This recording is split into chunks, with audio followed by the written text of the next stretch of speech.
कुछ बातें ऐसी होती हैं जो हमें किसी के पढ़ाने पर नहीं बल्कि वक्त आने पर समझ आती हैं। कभी कभी हम सही बात सामने नहीं ला पाते क्योंकि उसके छुपाने से बहुत से गलत काम रुक जाते हैं।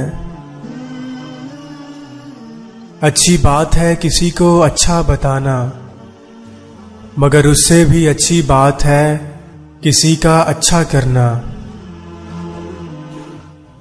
इस दुनिया में गरीबों की तस्वीर बनाने वाले और उनको देखने वाले, उन पे लाइक और अच्छे अच्छे कमेंट करने वाले तो बहुत हैं, मगर उनका पेट भरने के लिए कोई तैयार नहीं होता।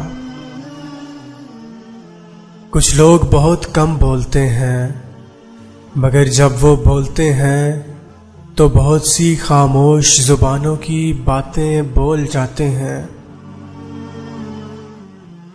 इज्जत से छोड़ देना बेइज्जती के साथ रहने से बेहतर है।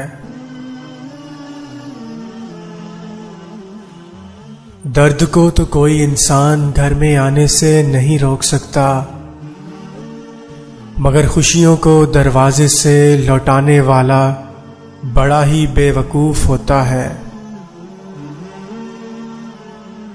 तुम्हारी बादशाही उस दिन हक पे होगी जब तुम नफ्स की गुलामी से आजाद हो जाओगे।